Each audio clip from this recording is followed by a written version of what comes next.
Hello and welcome everybody to a quick little roundtable, little impromptu roundtable.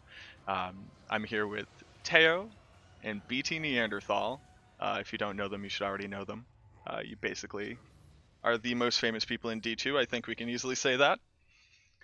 But what are we here to discuss? Well, we just got a lot of new information about the Diablo 2 remastered, Diablo 2 Resurrection. And not only that, we got the follow-up meeting with Mr. Llama SC and the developers from the new game studio that got brought in, the people who brought the remake or the remaster for Crash Bandicoot and for Tony Hawk's Pro Skater 1 and 2.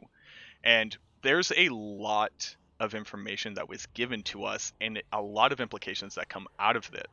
And rather than me just doing a talking head, I figure we should get some other fantastic people from the community and really try to go into depth about what we saw and what it all means, not only for Diablo 2 as we know it right now, but for the future of the game being supported and future Blizzard endeavors. Um, so I figure starting off right here, I think the most important thing, because I saw a lot of emotions running pretty high as once we finally realized what they were unveiling. um, and I want to try to get back to that sense of how did it hit you when you did realize that they were unveiling it. Like I got to see BT's face, on stream, but there was a lot of emotions behind that face. So BT, could you just run us through where your mind was at, in between making the jokes about mobile and all that? Like, what was that first impression when we realized? So there's a lot being said when it comes to like a remaster. What can happen? Things can go great. Things can go terrible. All that stuff is rushing through my mind. After like StarCraft remastered, we saw like some really great things happen, but after Warcraft It was a great Reforged, guest. we saw some really bad things happen. So it's like, uh-oh. It was kind of like a coin flip when it comes to actual um D2 remastered and what's going to happen with that. It's like, are they going to do a good job? Are they not? Like, what are some important things that they could miss? And, so there's a lot of worries. There's a lot of excitement because it's possible it could go well. And there's a lot of worries just because it could go terrible. Um, and as soon as they, like, talked about Diablo 4, they talked about Diablo Immortal, and then like that's still not all. And I'm like, oh Yes. god. That was the moment I knew it was confirmed when he said that. And I was like, okay. And I'm just like, it's a mix of emotions between like panic because like I said, bad things could happen, and then also like straight up excitement. So yeah, that first time seeing it, I just couldn't. I couldn't like. You have to see it honestly. Like I can't capture that through words. What was going on in my head? It was just a lot. It was just everything going on. It was exciting though. Ultimately exciting. I share a lot of that. I literally the moment that the only thing they could be talking about was the D2 remaster. Uh, I'm not going to go so far as to say, I was close to tears. I am a very emotional person, and I love epic things. But my stance for like the past year or two has been like a hefty pessimism about the chances of ever seeing the remaster. We passed the 20-year anniversary and we got nothing. And the moment that it was so obvious what was coming out, I it was like me waking up on Christmas as a kid. I didn't realize how excited I was for it until I realized it was going to happen. Um, Teo, are you in that same boat? Like, what does this mean for you, especially just because like I can't speak from your experience. You just have so much more in this game. Alright, so my initial reaction is like emotionally, I was like, yeah, I was expecting it actually. Like, I knew it with all the leaks and that happened beforehand that it was very likely that this would happen. But at the same time, I'm very pessimistic towards remasters in general. Um, I guess Warcraft Reforged is like one of these examples where it just goes so terribly wrong that the gameplay or the game gets its reputation just gets destroyed, and that's Right. why I'm very like pessimistic and like not that hyped about remasters in the first place. and you heard it on BT's stream as well. It's like, I'm not really happy about it, but at the same time, I can see how obviously Diablo 2 Resurrected will like bring back people to this game that otherwise would never have touched it again. So it's like also this balance and mixed feelings about it. For sure. And I want to touch on that idea later, a little bit later on, the idea of like what the influx of people is going to look like. But I'm going to assume that both of you have seen the Mr. Llama SC footage later with the interview with the developers. Yes. Correct. So I can say after watching that, I think it was something like 44 minutes. It was pretty hefty. My opinion shifted dramatically. Just seeing, and obviously we're going to touch on all the different parts of it, but walking out of the initial trailer, you know, just excitement, hoping it's going to be good, checked out the website, saw the differences. I was actually a little nitpicky. If you do the slider on Act 2 Radamant, I feel like Radamant looks so much cooler in the original style, and then you pump over to 3D and he kind of disappears into the shadow. But walking out of watching the interview with Mr. Llama, I felt like they almost did everything perfect, or at least they said everything I wanted to hear. So maybe starting with Teo, how did your opinion change coming out of that interview, at least as far as what the game experience is going to be like? I guess I should first touch upon like the gameplay that they showed like in the trailer as well. It's like my first reaction is like this does not look good.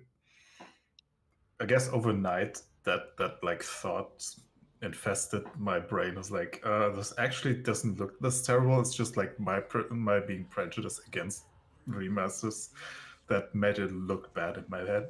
I don't know Right, you if played it for BT had so the same long. thing. Yeah, you played it for so long, you know what it looks like, and when it's changed, it's like Thank kind you of very much for disgusting that at follow. first, I love you. because like it's a cherished, scene. It's a cherished thing you've been doing for thousands and thousands of hours, and all of a sudden it gets changed, and it's like that doesn't look good, but it's growing on me. But continue, Teo. Yeah, Yeah. shoutouts to Teo for that immediate self-reflection. That's deep, boyo. GG. Yeah, so that was like the very first thing that I thought about. And then I watched Llama's interviews with the three devs there.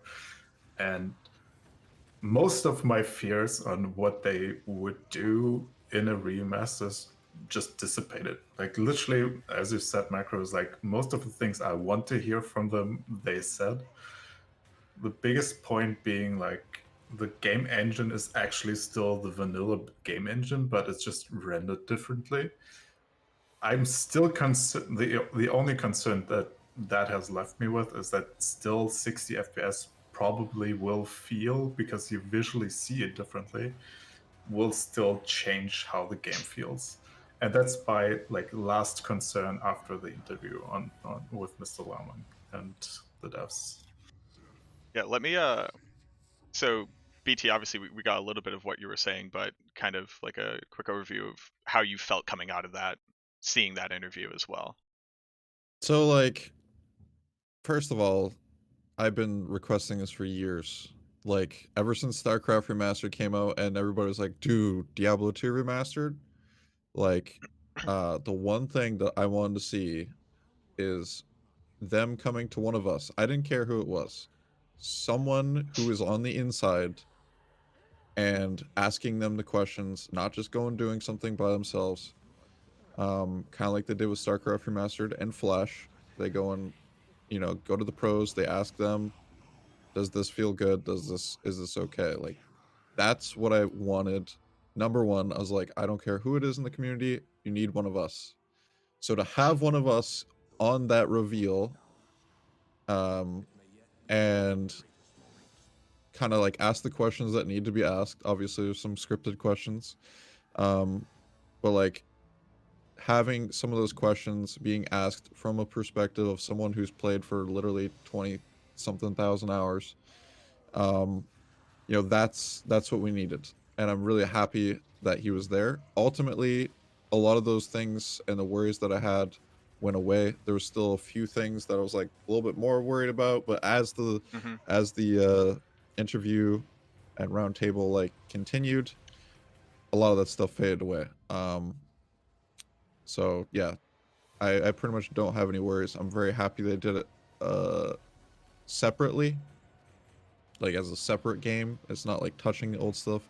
They confirmed that they're not going to get rid of you know, the previous stuff and what we have. So that doesn't mean, or that means that you know, they're not going to be deleting things like Yeah. Project Diablo 2, Pod, and stuff like that. There might be some server issues, but we'll see how that all turns out. Yeah, I'm wondering. I mean, I'm still backing up my save files. I'm still downloading, every version release installer just to have it. Uh, but it does seem like they're not going to be rocking the boat. And I have something to talk to about that, but that's going to be in a later section. Just for people who haven't necessarily seen all of it, I'm going to do a quick review of kind of what I thought were the biggest takeaways. Right. So Teo touched on it. It's still the base game engine with a new rendering our new rendering function to bring it to that 3D realization. It's still running off of 25 FPS for the purposes of hit recovery for frames. Everything that's measured in frames, all of that core logic that the game runs off of is left there. You could almost say, other than getting a UI change, some stash functionality where we're going to have shared stash, and a visual upgrade, it really sounds like the core of the game is going to be left alone and function the way that we expect it to. To Teo's point, obviously it's going to feel different just because we're going to be seeing. I don't know if it's going to seem faster or almost seem like it's lagging a little bit behind, especially for people who are speedrunning and used to like knowing exactly when an animation starts and ends. But it really seems like everything is going to be left alone that we need to be able to have the same video game, just prettier. Obviously, there's quality of life changes, right? The shift clicking into stash, they finally picked that up. I'm so glad they specifically touched on that. Um, Yep. the shared stash between characters, so that gets into BNet a little bit, and I do want to talk about the BNet changes. Um, but do we right now, do we feel like there are any questions that aren't answered based off of what we've seen already? Like, is there anything else where like, oh God, until I know about this, I'm not gonna place my bet. Personally, I think like all the important answers or important questions are answered for me. The ones that I was really worried about that would Yeah, literally either destroy the community or split the community. Like the community is going to be split regardless. Um, you know, there's going to be some people that just are super hardcore and they're like, no, it's new, can't do it. we're gonna talk about that in a Um, second. EOT. but I don't think it'll be as many people as I first thought might be. Um, So yeah, what happens with speedrunning, I guess, is a minor question. What happens with you know, online play and the old stuff and the mods with online, you know, mods and stuff like that. Like there's some minor questions, but like they're not, you know, this is gonna break us type of thing questions. I guess I have like the only question that is left for me is like, yes, they touched up on the like global server system, but they didn't really go into detail how that's gonna work. It's like, where will the server stand when you host the game in Europe, and how does that work? I'm not sure how far they got that programming or whatever they have to do. But I think that's like the only big question for me that's left to be answered, like as soon as possible, kind of. Yeah. Yeah. So, and again, just to touch on stuff in case people don't see, right? So there's going to be BattleNet changes. The biggest one, the most important one, is that we can finally stop having Teo complain about lag, and he can finally be the Sork in our 8-person runs. Supposedly, you're in US East, you're in US West, you're in the EU, you're in the Asian servers. That's not a thing anymore. It's all global hosting, and theoretically your lag is only going to be related to how fat your pipes are as opposed to your geolocation. There's going to be a ladder history, so every ladder season, which are also going to be much shorter, they're talking about something like a 3-month Yeah, that's ladder. really good. Shorter ladder means that people are more incentivized to keep playing, right? You have to go get the same gear but this time faster, but you get to keep a history of it now. You don't just have to remember it or update your live journal with that. You're able to filter games. You're able to search by difficulty as opposed to being locked out of a difficulty, right? And here's something, and I don't think any of us have the answer to it, but it's something that I think is really important, is this is going to be cross-platform. So you're going to be able to play online on your Switch and then come over and log in on your desktop. One of those things that they're doing is also having controller support. And I'm wondering, are there key mechanics that are going to change because there's controller support? Like, how does controller support in swap casting work in single player? I know it's not theoretically the most important thing, but having controller support and being able to swap between them, I think has to change something. I just can't imagine what it is, or at least I don't have the technical know-how to determine what it is. Like, I never played Diablo 3 on console. I don't know if either of you all did. Yeah, I did play Diablo 3 on console, but they didn't really change too much. They only like added one functionality, which is like a dodge mechanic that you didn't have on the PC. But I don't think Diablo 3 is necessarily a good example for that, because like in Diablo 2 you don't have the only issues that I see are certain skills, such as teleport and charge and leap attack leap. Like, how do you exactly aim that on a controller? That's like In the telekinesis, man. I have Telekinesis, dude.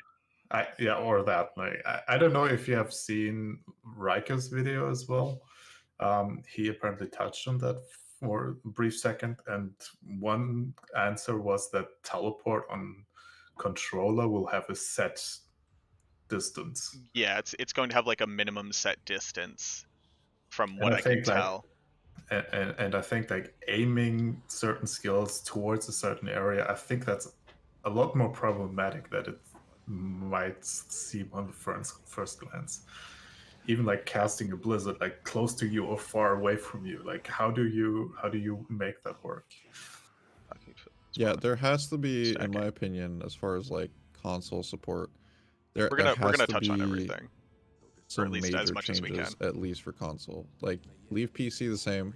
That's their number one priority, and they've already said that. But like, as far as console, having default teleport, you literally can't play Hammerden.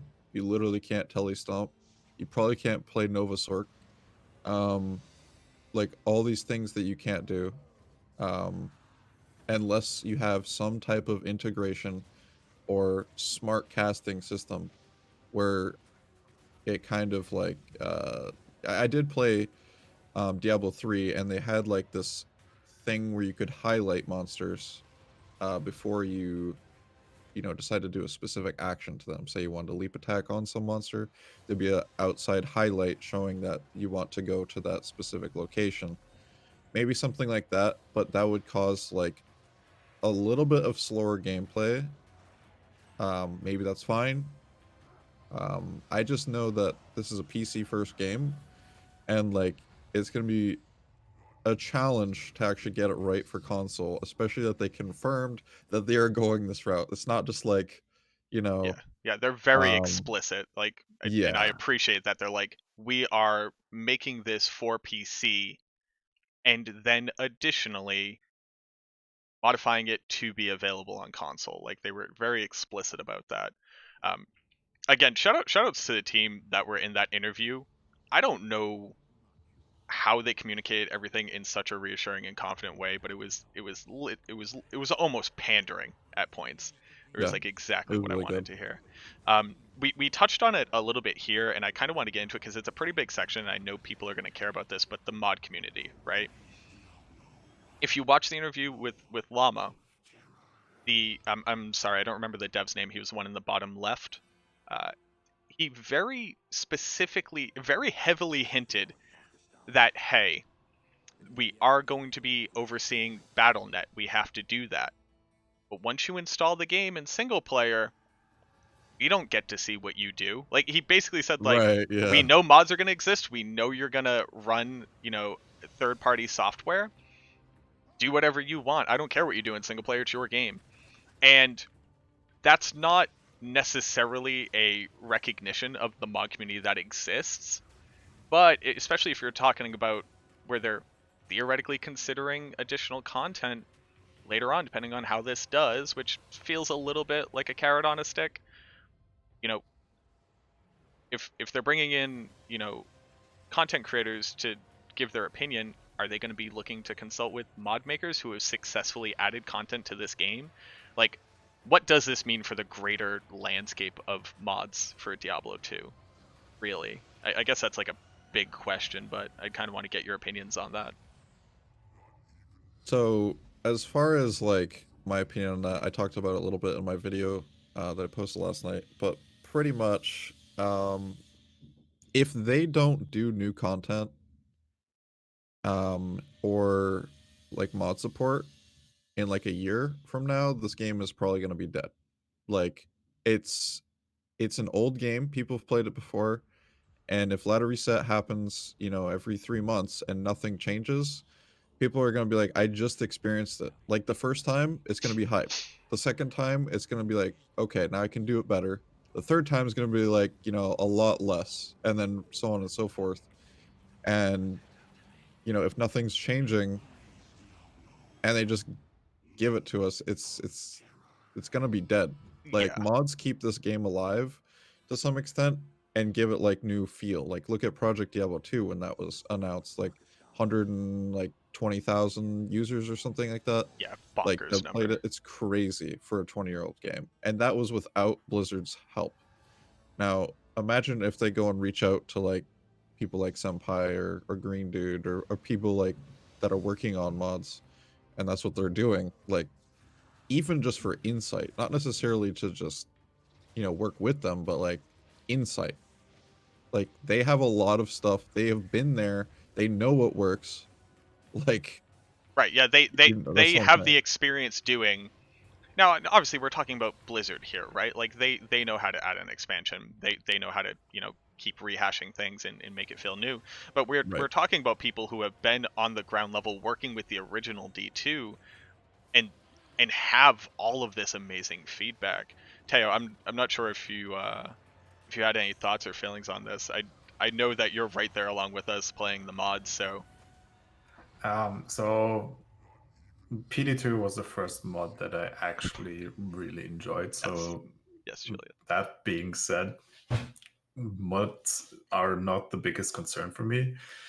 However, as BT already said, is like new content is always good. It refreshes the gameplay. New balance is very important, and I agree that like in a year, if nothing changes, it will be dead because like the game itself will be dead. The problem that I see, like I'm not sure how mods are people that do mods are gonna integrate new stuff into the Right. new engine. Like this, like graphical changes are not gonna be possible. I'm seeing that from a perspective such as Median XL. When they first started, it was a mess. Like monsters looked terrible. Anything they added looked horrible, and now like over time they developed like the tools to mod the game in a way that it actually feels like it belongs to the game, and I don't see that happening on Resurrected. I Yeah, just can't see it happening. that was a question that I had for you. Like, it is a big difference going from 3D models rendered as sprites to creating custom 3D models that run off of those sprites. Like to back engineer and then to re-engineer and Yeah, come it's out. You like crazy. and I cannot speak to what type of, you know, design capability any of the people working on these mods have. You know, maybe all of them love 3D animation and they wish that they've been waiting for this. You know, I'd love to get a sense from Green Dude and Senpai, just because I haven't, you know, I haven't gone into Media and Excel, but I'd love to get a sense from them of what opportunities they're going to be looking at, because obviously it's not like they have the code in front of them. They can't start working on it now, but they've got to be thinking about that.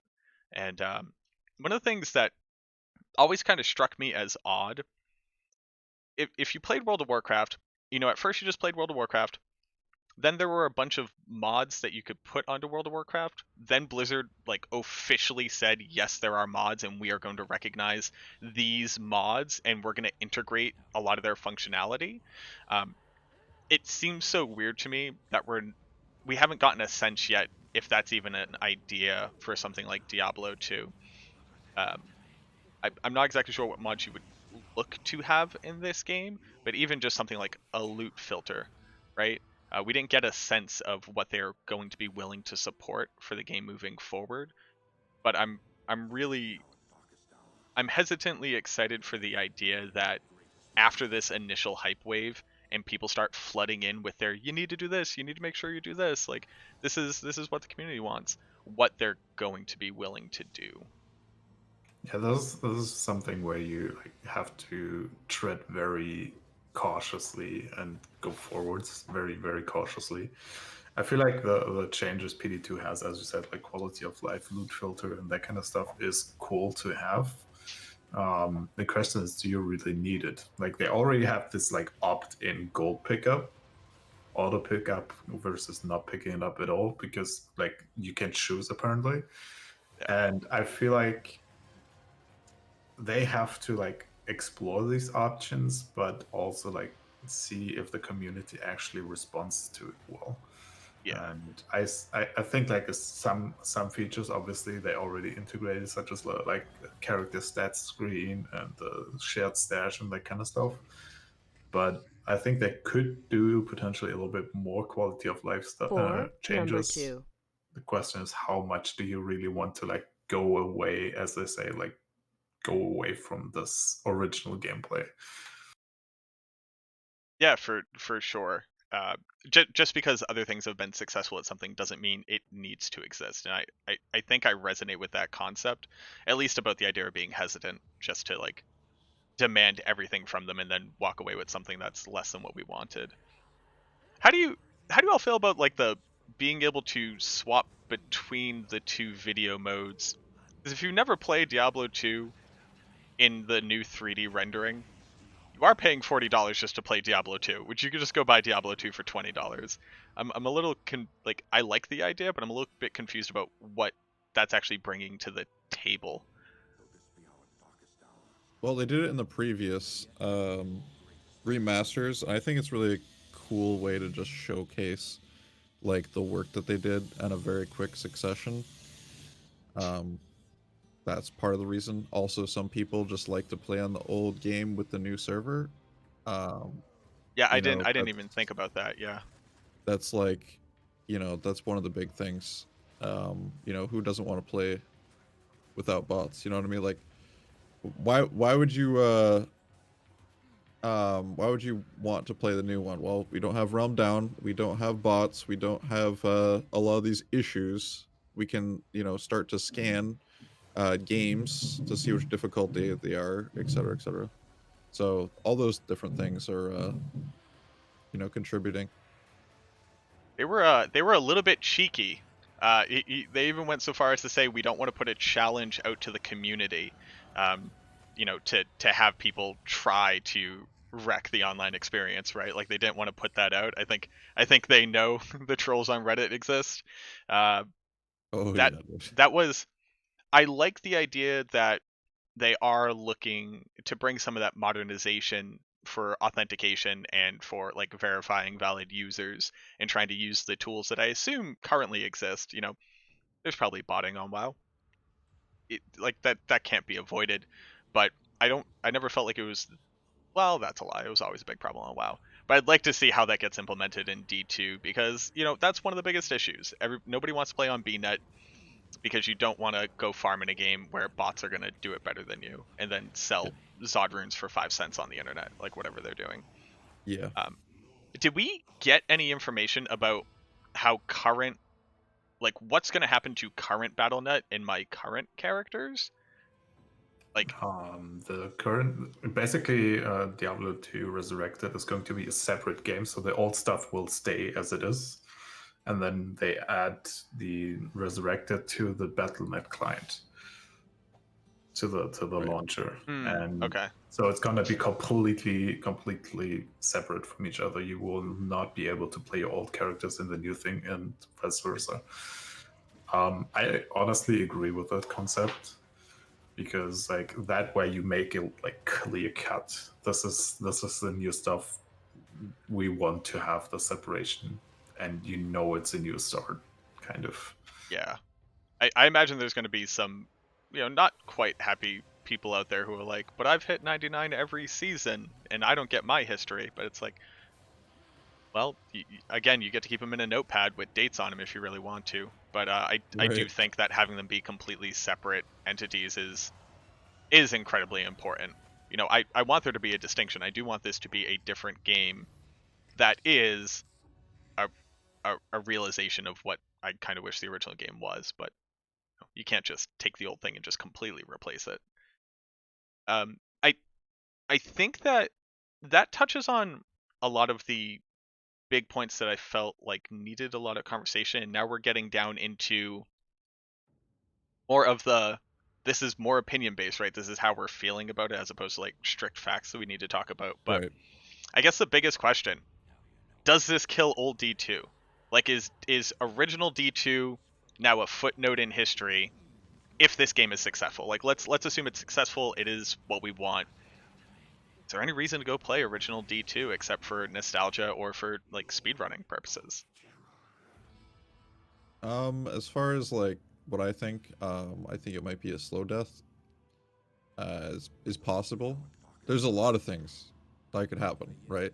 But um, because if they start reaching out to the mod community, well, then original vanilla might not be, uh, gone. It might not be like with the new data that they've collected with Vicarious Vision's work. Like maybe there's some new stuff that we'll have. There's possibilities, but also like I was saying, it could just be a slow death over time. Where it's like, well, PD2 brought in a lot of hype. People are still hyped about it. Season 2 is coming. The new pods season is coming as well. We'll see how that goes. Like there's stuff happening in the regular Diablo 2. This is pre-launch of Resurrected Stu or Resurrected as well. So it's after it gets launched, what happens with the next season of Project Diablo, the next season of Pod? It could be a slow death. It could be. We don't know. Um, Again, you're splitting the community eventually. It's two different games. Now, how is that community going to feel about the split? Are people going to jump back and forth? Um, yeah, I don't know. We'll see. Yeah, I think like I expect that the rest of the BattleNet community that still exists is gonna shift over, and then the old BattleNet is gonna be dead. That's like my Thank you, Julius. 100% expectation. Like it might Yeah. take 3 months or 6 months, but after that, old BattleNet is just gonna be dead, and I only mean, only bot yeah, is gonna be left. yeah. Like we And saw the last season when PD2 happened. Like the last season when that reset, it was super dead. I got like level 3 as a barbarian on like classic ladder, and it was still on the leaderboards. 2 weeks later. 2 weeks later, mind you. uh, to be fair, Classic was never like the crazy BattleNet experience. But True, yeah, but 2 weeks like later, man, like come yeah, on. 2 weeks Yeah. is a little crazy. But as I said, like I think old BattleNet is gonna be pretty What up, much dead. Yandy? I think the single player aspect of like holy grailing and that kind of stuff, using all these existing mods, I don't think that's necessarily gonna die that quickly. I think that will still be an aspect for especially those people that don't want to make the switch and don't want to pay the like $40 for EU. It's like 50 euros or whatever it is. Um, I think it's gonna be like a transition for those people to like try it out and see how the community feels before they switch over. Yeah, so this is you both touch on really good points there, and typically when we say elitist, we're using it in a negative connotation, but when I think of the people who have put the most time into Diablo 2, the people who have been playing their same pluggy Grail, they've collected the Eth Grail, they've done Runeword Grail, like the people who've been playing this game on the same character save, this whole time, I don't think anything changes for them. When we're talking about what changes, we're really talking about BattleNet and new players. You know, right now Diablo 2 does see an influx of new players. It's obviously much smaller, and it's only typically when hype comes around, a BlizzCon or some kind of announcement. But I think this transitions really well. Me being a speedrunner and also somebody who plays multiple mods, even just communicating what I'm currently doing on stream or what a YouTube video is about, or trying to communicate to other people like laymen what I'm doing on any given day gets really hard. How do you differentiate between original Diablo 2, pluggy Diablo 2, pluggy PD2 Diablo 2 with a randomizer on it versus new Diablo 2 with no mod support, or new Diablo 2 if it has mod support? Right. Just how do I tell, how do I communicate to people what game I'm playing? Obviously, they're going to tell by graphics, but like, say I'm playing in the classic graphics mode, but I'm playing the new Diablo 2, but I am speedrunning it. There's like, I want new stuff. I hate having to come up with new naming conventions to refer to things or to be able to communicate to people what I'm doing. So I am interested. Me personally, I hate calling stuff vanilla. I don't know what it is. It started with WoW. It was vanilla WoW. Did you play back in vanilla? I've always disliked that terminology. I see it as like dismissive of the grandeur of the thing, but I guess eventually I'm just calling it vanilla D2. And then I'm calling the remaster that new hotness. I'm not sure, but I you were talking about the schism in the community, like what's going to happen there. And, you know, I'm expecting two nerds online to be talking, be like, oh yeah, D2, oh, this is so great. Wait a minute. Do you play remaster or do you play classic? And then Right. all of a sudden they have a blood feud going. I think Well, it comes down to like how much different does it actually feel when you play the resurrected version or the old version. If they pretty much feel the same, then especially when you do the like classic mode visually and you still play the resurrected version, I think they still might see it because of like more resolution, whatever.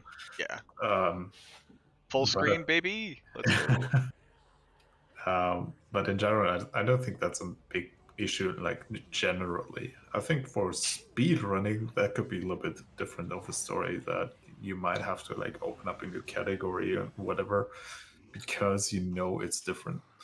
Um, just from the resolution point, it already changes things in a direction where you can't really compare the two. Yeah. That's Yeah. where I see more of the problems. Sorry to butt in. That's such a good point. And you know, obviously we're all speedrunners here. BT Neanderthal has the world record in Hell Project Diablo 2 Assassin. Congratulations on that recent world record. And obviously thanks. Teo is arguably the most prolific speedrunner in Diablo 2 history, and I'm just the best. So just from that standpoint, Whoa. speedrunning, obviously we have a new game. You could play it in classic. You could play it in the remastered version of it. You could play it in vanilla or legacy or whatever we're gonna call it.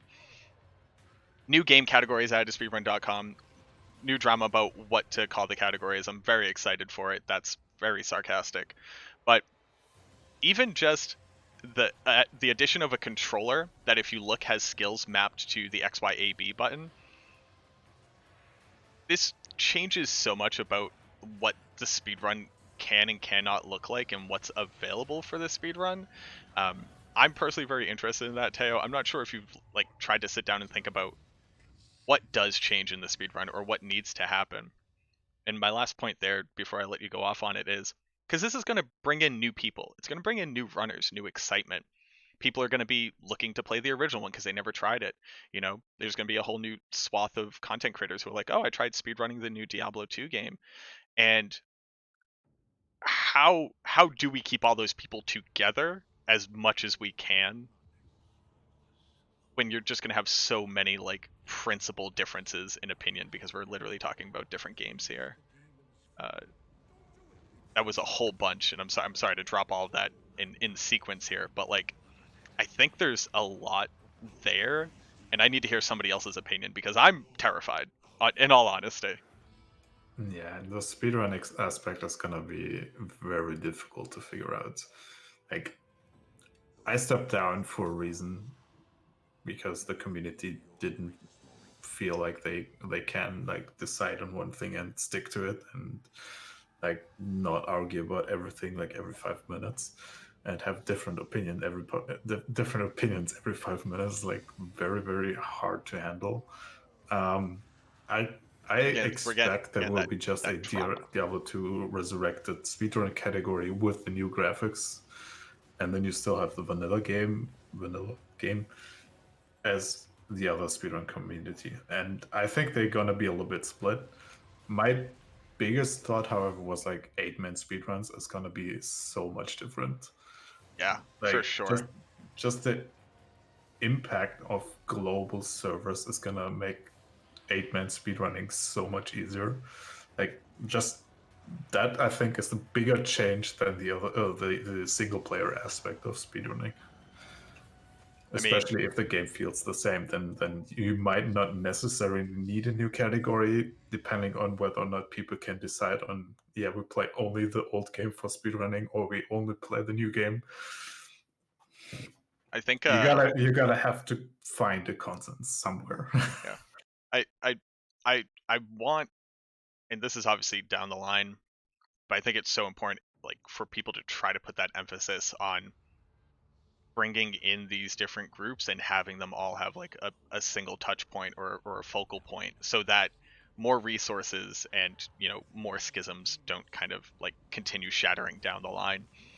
Here's something I thought of: speedrunning on console, right? People are going to do it. Why not? I don't want to play it on the computer.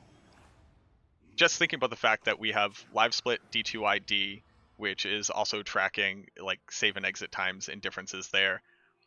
Is doing it on console a completely different speed run altogether? It seems like the answer is yes, right? Yeah, it has to be. It has to be a completely different Feels thing. like it, otherwise you can't really I mean, But I feel on speedrun.com there's the option to like add multiple consoles as well as an option, so you can like filter them out.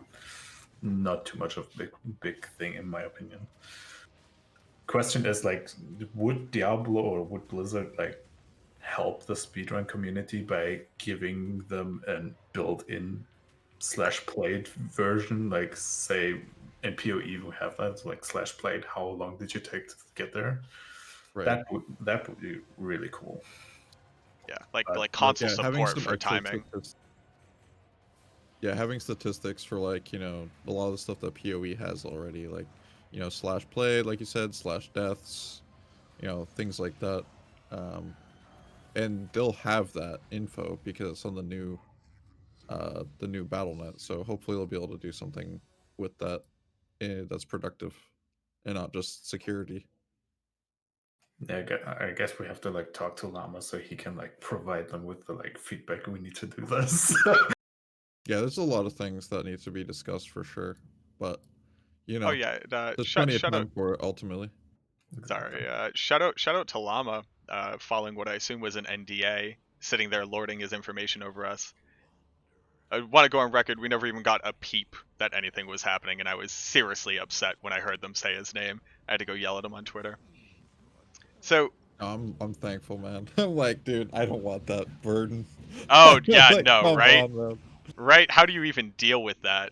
Especially, like, you know, we're not going to harp on what Llama does or does not do, but like being in his position, like being the poster child, knowing about it and not being able to say anything, that's buck wild. Because every day in stream, somebody's like, yo, when's Remaster happening? When's Remaster happening? When's Remaster happening? What do you know about Remaster? That must have been tough. So Yeah, I guess here's, it comes exactly. down a little bit like when he got that information. I'm not sure like if he had it like a week before or like right. 2 days before. Like how much time did he actually have? I I don't mean, know. they said he knew in December, so Yeah, Oof. from his own mouth, Okay. he's known for a while, at least if what he said on stream was correct. Fair That's enough. rough sickles. It's like, oh hey, it's Christmas, got some presents. Oh, D2 Remastered's coming out. That's sick. I guess I won't talk about that. That's great. yeah, that's rough. That's like the thing you're most passionate about too. Like he's doing this full time now, and it's like, you know, I can't imagine the thing you're most passionate about, and you want to tell the whole world about. Like, you can't. There's one last little bit here, and I think it's just kind of like the last fun thing to talk about, and then after that, we'll pick your brains, see if there's anything else that you felt like needed to be discussed. But we are moving into a generation of people who this is the first time they've heard about Diablo 2. literally they assumed there was a Diablo 2 because they knew there was a Diablo 3 and a Diablo 4 was coming out, so they could do basic math. But they've never seen the game before.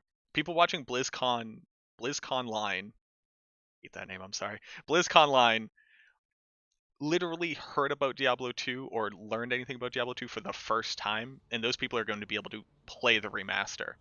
You know, you have people who have had kids.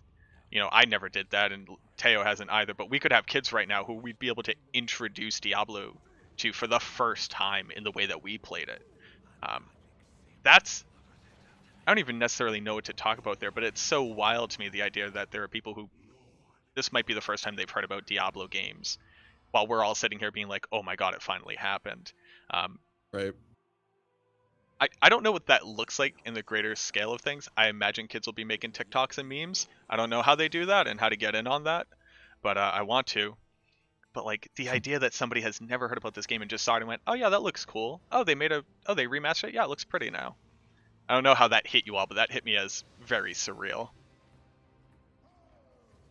That only, realistically, it only hit me when they literally said it's like some people have never heard about this game before. Before that, I never even had like any thoughts in that direction. Obviously, in my real life, I know that people don't play games and they obviously don't know about this, and then that's a completely different story, like non-gamers. But for gamers, not knowing this game is, I feel like, almost a disgrace sometimes. In a way where like Diablo 2 has I don't know, innovated this genre so much and like brought so much into this game type of game that a lot of games are based on Diablo 2 or Diablo 1 even. And like people not knowing about that feels wrong. I don't know if you feel the same way, BT. I mean, I see your point, but like I don't hold it against them. It's like, you know, some people are literally just not even alive. Like I can't hold it against them. So You know wild. what I mean? It's like it is what it is. I started at 6 years old. Not everybody started at 6 years old, and you know, some people aren't born, like I said. So, yeah, I get where you're coming from, Teo, and I do feel a little bit of that because like it is the grandfather of this whole genre in the first place. So, you know, there wouldn't be PoE, there wouldn't be Diablo 3, there wouldn't be Grim Dawn like we see it as today without Diablo 2 and the footprint that it had made. It's kind of interesting that, like you just said, it's literally the benchmark of the genre. Not only has it inspired all the other games, but every game that comes out gets compared to it. It's impossible to avoid it, right? But one of the things that we've always had this arrow in our quiver, which is, well, of course the game looks better. You know, we're talking about a 20-year-old game, but even for back then, it was amazingly good looking. We are going to see the fully realized what if it came out now, like what would it look like? And I feel a little bit like it's going to almost level level the playing field. So when we're comparing it against Diablo 2, it's going to be I think a more honest and just a comparison and opinion piece. If you're like, hey, this still doesn't measure up, or I think this surpasses the game, because we're not going to be able to not rely, but point out the fact that we're talking about a very old game. This is, for all intents and purposes, a brand new game, and I'm wondering, just from seeing it, I think it looks prettier than PoE.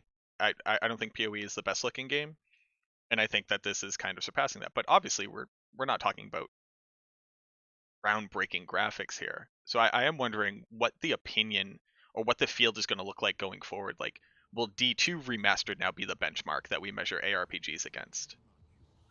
Or are we still going to be looking at original D2 and just having D2 remastered as a footnote? That's a tough question. Yeah, I mean, none of us know the future, but I think, like, just from my perspective, obviously Diablo 2 for its time 20 years ago was like amazing graphically. And this upgrade, now that I slept a night through it and like thought about it and like let it sink in, I would say it's actually really good looking. Sorry for the like initial bad comments on it. And I think it gives you a little bit more of a comparison for like new games in terms of like visual aspects. Gameplay wise, I don't think you can compare Diablo 2 with like PoE or whatever, because if we're being honest, it's not that crazily good balance. Like there are certain builds that are just like so much more powerful than others, and it's going to be difficult to like compare these things. I think gameplay wise, yes, graphically, yes, balance wise, it's a different, potentially different story. Dude, My can we thought. just talk about that for a second? Like the balance. This game is gonna be hard for all these new people that have never played it. Oh Okay, yeah. Oh it's gonna be yeah. so hard if you don't People pick are the right gonna realize for the class. first time what immunities are in the game, dude. Yeah, melee doesn't really exist until you get grief. Okay, like there's so many things. Like spirit, you need spirit in order for your caster to come together. Once you have that, that's like an end game piece. There's so many like very important aspects about this game that if you just don't know it, it's gonna be rough. And it's usually a rare circumstance that people don't know about Diablo 2 when we're streaming it, right? And when we're making content on it. It's like, no, now there's gonna be a whole new bunch of people because they're remaking it. Like, um, if you just pick, you know, a couple things, if you play martial arts assassin, you know, like that's gonna be rough. It's gonna be rough. If you play you know, Fury Druid, also it's gonna be rough on your first playthrough, you know what I mean? It doesn't mean that they don't work at all throughout the game. It just means there's it doesn't scale well. It's not like you can I would just I was plus gonna on say your skill gem it they and you get more levels and do more damage. they basically don't work. You just like you need to have already played the game for a year to even understand that they don't work. Um, yeah, I'm excited for that. You know, not to use like an overplayed thing, but Diablo 2 with as little pandering and as little handholding as it does, might as well be the Dark Souls of ARPGs, right? And the idea that you're just gonna walk out into the Bloodmoor and maybe a quill rat just pops you and you die because you don't know where you're going and you don't know how to run. That's I'm excited to see that. I wanna bring in as many fresh face baby I've never played Diablo 2 people as possible, uh, and just see what it's like playing a modern game that doesn't have constant tooltips, that doesn't have constant help bars, that doesn't literally walk you through your UI before you can go through the town. That's I'm excited for that. I think that's an amazing. I hadn't even reveled in that concept yet, but that's so good. Oof, going back to like the very first Diablo 2 builds that we've done. Oof, terrible. Ooh, Yeah. I Before had speedrunning, things were rough, man. Like there were some rough things. Like we knew some things, but speedrunning really brought some fluid gameplay throughout the, you know, your play experience.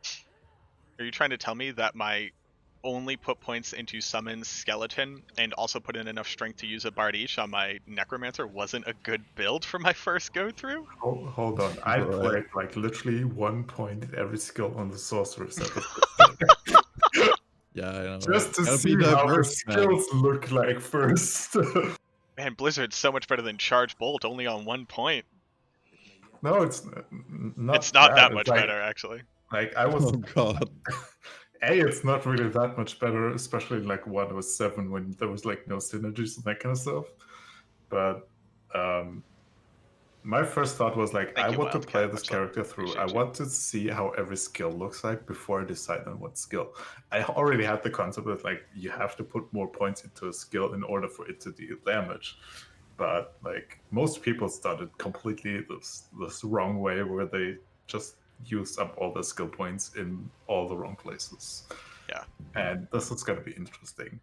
Well, Obviously, we have the respec function now that makes it a lot easier, and a lot of build guides like on YouTube nowadays. So it's going to be a right. lot easier to like get into it. The also like another thing, it's like very different from our first playthroughs to now their first playthroughs, we didn't have respecs back then. We had classic, and then we had LOD. So the way that you were testing, Teo, like you said, 1 point to everything just to see how it looked, people are not going to have to do that. They can respec. There was no synergies, like all these different things that, when we first played are not the case now with launching with Lord of Destruction. So that's just something to throw out there. Yeah, I think the like knowledge base just is gonna make it so much easier for people to get into remastered into the original game. I think it's gonna Absolutely. be like it's not gonna be that difficult. I think the biggest difficulty that most people that will get into this game will not know how to handle and how to deal with is gonna be the fact of immunities, because that is a concept that in modern Oh yeah. games don't see. Like Yeah. PoE doesn't have immunities. Diablo 3 doesn't have immunities. Like what modern game really has immunities? I can't think of one. Right. Yeah, I except mean, I other than probably like can think of some, but like they're not the biggest and most popular games. Potentially because of that fact that they might have may or not may not have immunities. Like I love the concept of immunities. You have to play and build around it, but not everybody is gonna like agree with that concept, and that's something that I fear potentially even like gets people away from Diablo 2 Resurrected, like not even trying it out. yeah, well, hopefully they don't find out about them. If they're brand new players, they'll just walk in. I mean, they go into the game and the first monster in Cold Plains, Colenso, has fire immunity, so they will know. Yeah, Right. they're gonna be like, huh, that doesn't seem good. Immune to And fire. they Oh have god. like, oh, did you know that some bosses are immune to things? And it's like, oh, you sweet summer child. I can't wait till you get to the Chaos Sanctuary. Um, I don't know if people like. Obviously, this is a completely different team. The people that we're talking about right now are a company that got absorbed and are specifically being purposed for remaking this. I don't know if people have been following Brevik on social media. He's been laying down a lot of like a really good insight. And I feel like the most important thing, or the most important question that he's been asking, is the gem still going to be there? Which I feel like we really need to touch on. Like, I need that gem. I need to be able to click it. I need to know that it's on or off. Uh, and I did have a legitimate point, but this is something that I thought of when I was replying to something that he had said. If you look at this game and just how dark it is, like it's 5 times as dark. I don't know how they managed to do that, but the moment that you switch over to 3D with the dynamic lighting, you can't see anything on the screen right now. Like, except for the open areas, anywhere that's closed, you basically can't see half of the room. And they finally made light radius a sought after stat, and I'm almost not joking. Like, look at them running through like the sewers or running through something like the mausoleum. Once we get footage of that, you can't see anything in this game. Yeah, the light radius stuff is it's gonna be a little bit more important than like a completely wasted stat on any Yeah, item. pure It meme. it looks sick, honestly. Like I I, love the way it I looks think it now. looks fantastic. Uh, I didn't think they were too because the developers literally said like it feels scarier. It's more claustrophobic, and everybody needs to remember that D2 was hallmarked as a horror game. You could put this in the horror genre. You're fighting evil blood monsters. It's basically Right. Doom but without guns. And they really amped it up just with like this one change with the dynamic lighting. It's moodier. It has much more presence. It's scary. For all intents and purposes, it's scary. Yep. Yeah, I think it's like as I said, like making that like sleep through the night adjustment in my brain is just like it looks really good. I would easily say it's looking better than Diablo 3. Diablo 3 is just like how do you compare these two games now? Yeah. I mean, to be fair though, this one was, announced in 2021, whereas Diablo 3, was released in 2012. So the overall capabilities of artwork has definitely increased in those years. Not saying that there's an excuse there, but there's some.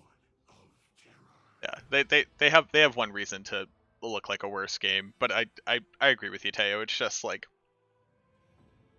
the idea of D2 eclipsing D3 graphically, very satisfying to me. Obviously, like we were recently playing D3, and I get it, and I enjoyed it. I enjoyed what we were playing, and I get the appeal of it. But the idea that I'm going to be able to play D2, but in that same upgraded format is just so exciting. Before we're just waxing on forever and being old about it, except BT is roughly 13 years old now at this point. After everything that we've talked about here, in retrospect, have any of your opinions changed? Do you think that, like, with any of this new information or kind of us sharing it between each other, that you have a new appreciation or any new hesitation or pessimism about the game at all? Basically just thoughts in retrospect.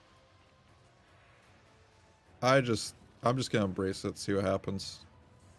You know, I'm an open-minded person when it comes to this stuff, so it's like, hey, whatever happens, happens. You know, I'm excited for it because it means new people coming to a game that I love, and I've spent the last like 4 years like really just focusing on. So I'm very excited about it, and I think that there's a lot of potential here. Also, I really like that it's going to console. I just the only issue is like how the heck are you gonna make that work?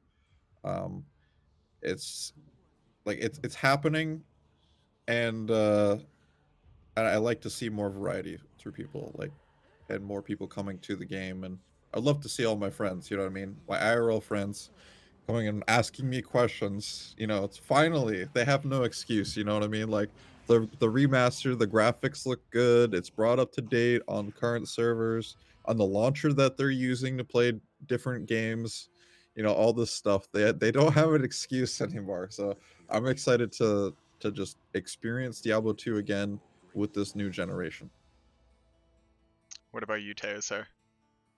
So my initial thoughts, as I said, is like very pessimistic and like negative, a touch negative about it.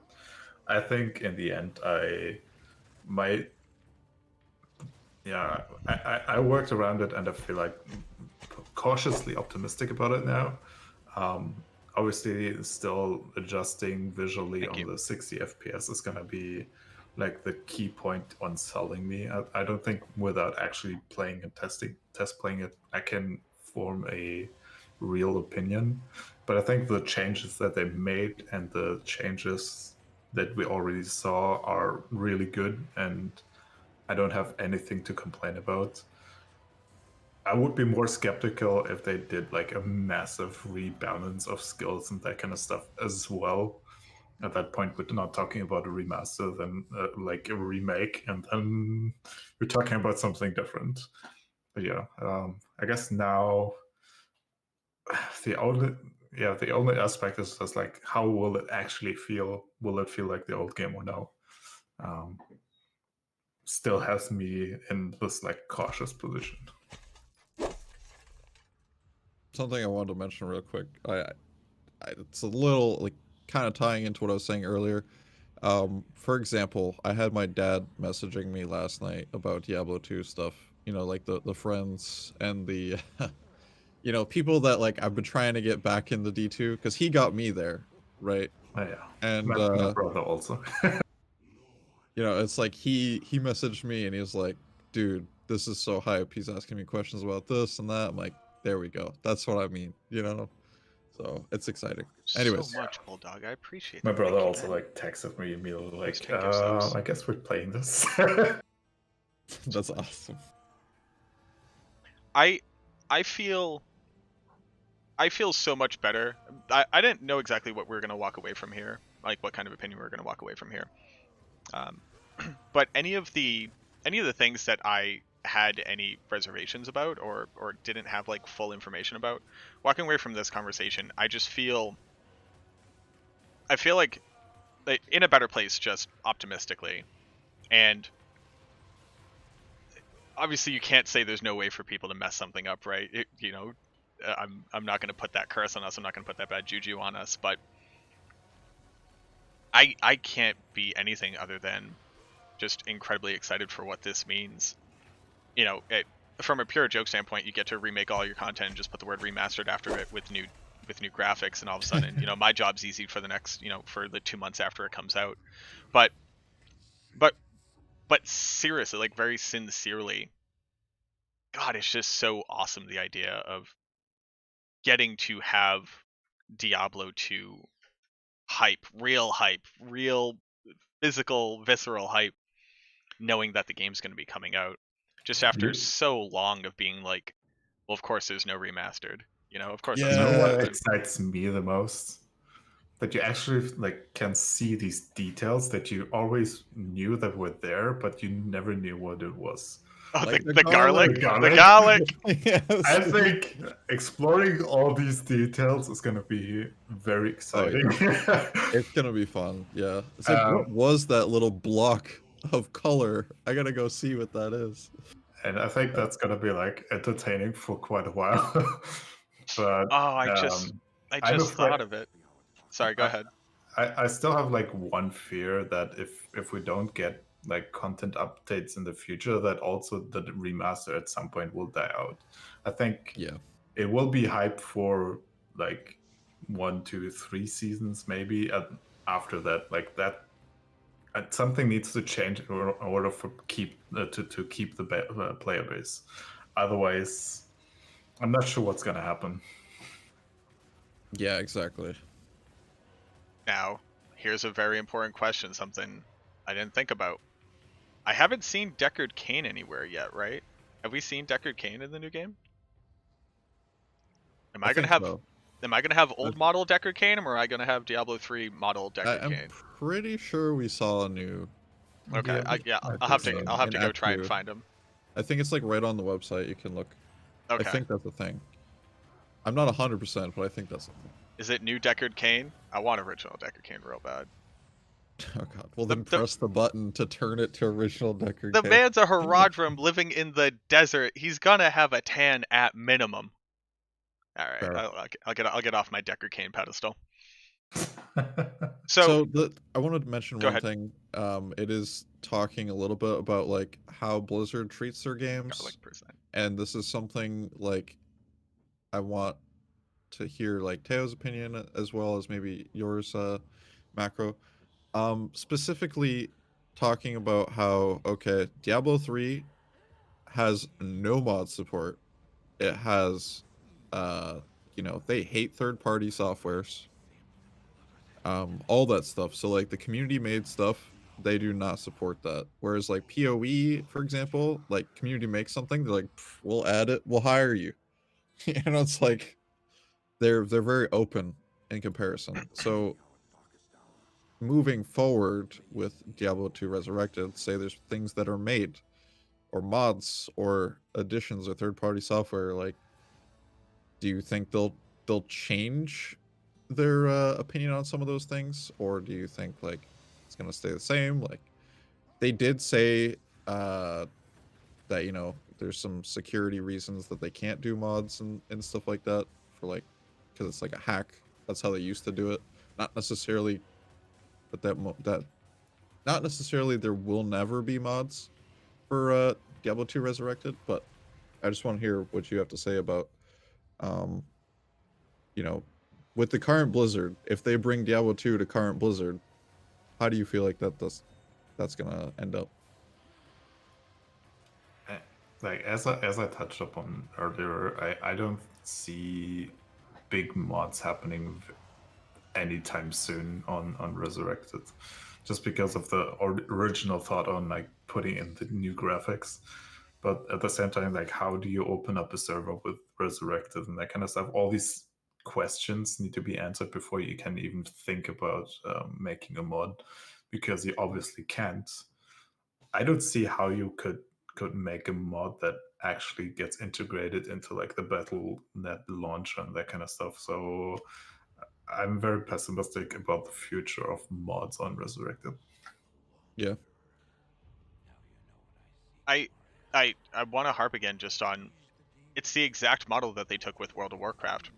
At first they said, sure, yeah, mods exist, we get that, and then they went, you know what, we own all those now. And if you want to have them, you have to integrate through us, and any of the good ones we just put into the functionality of the game.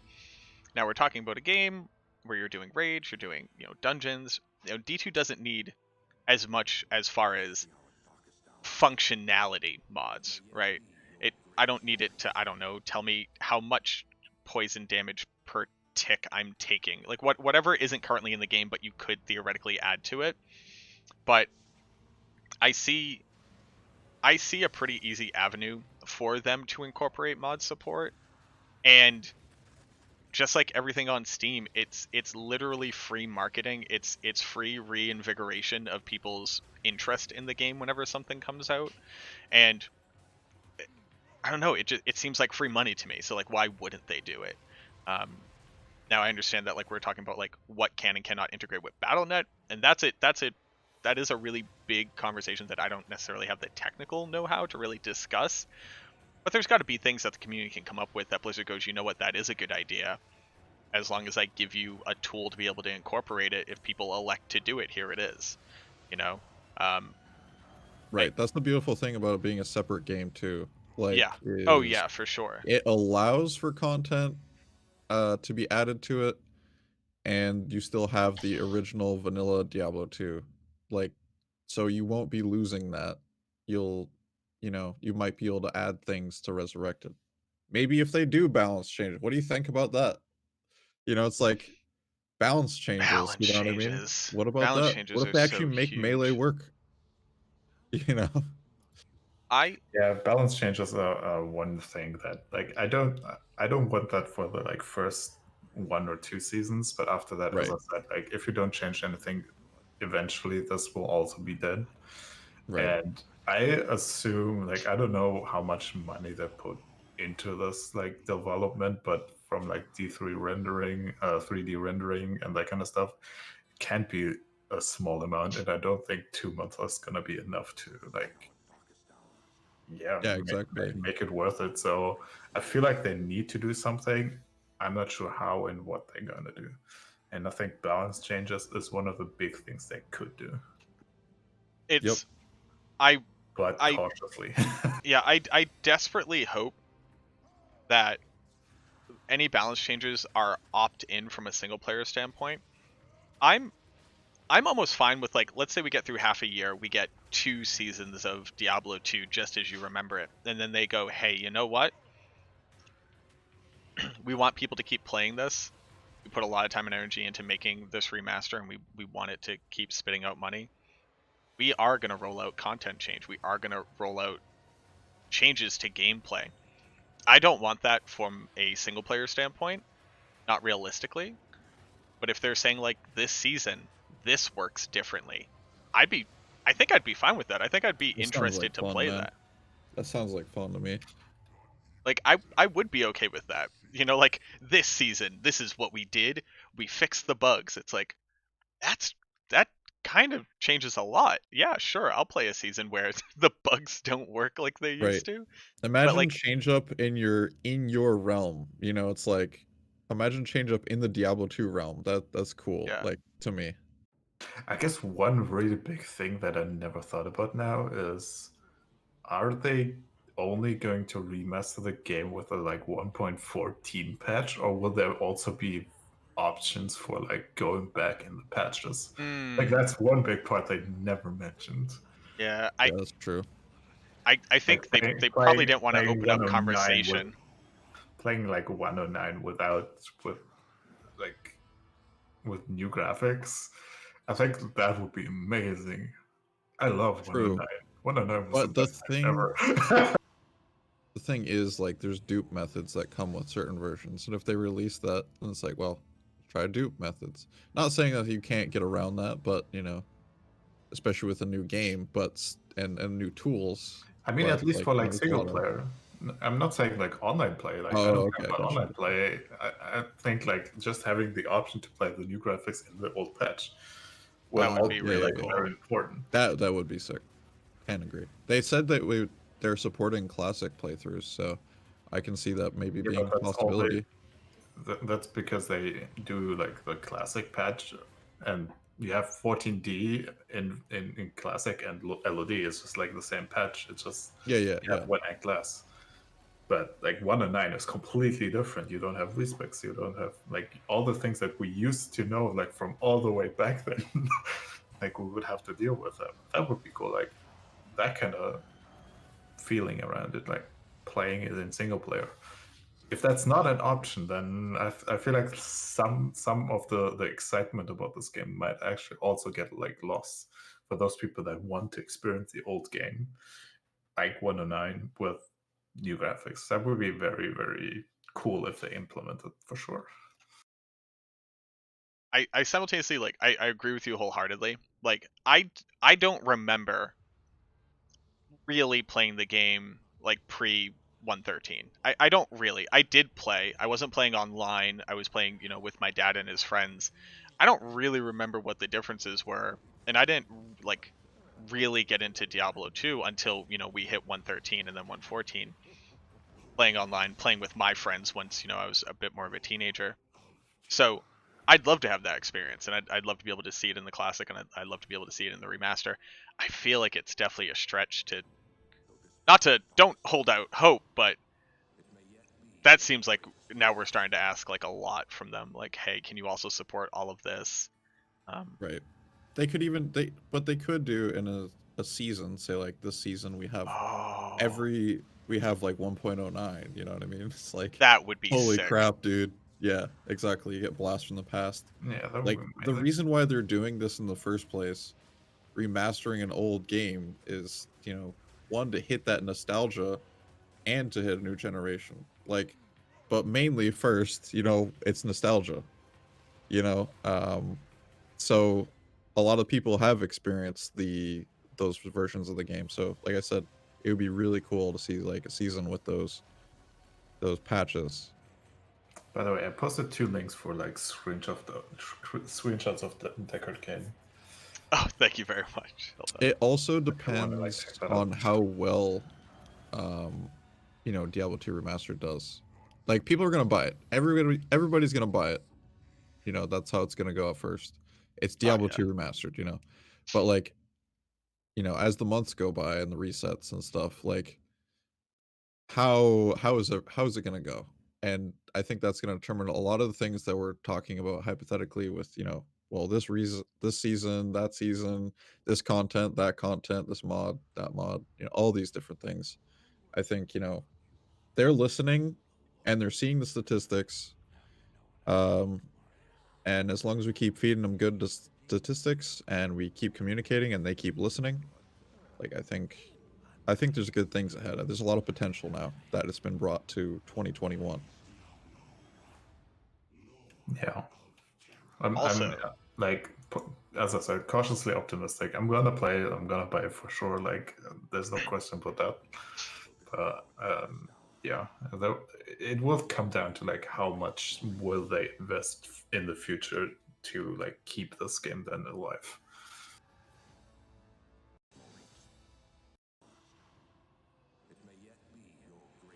We'll see how it goes. We'll see how it goes for sure. hey, have y'all watched the assassin in like? Hold on. I was just looking at something. If you like are looking at the trailer video, everybody go check out like 39 seconds with the assassin that clearly has fire traps but appears to be auto attacking without a claw on. Some people just What? don't know how to play, all right? I almost thought it looked like swap casting. That's why I was looking at it. Okay. You'd have to send that to me later. Yeah. You check that out.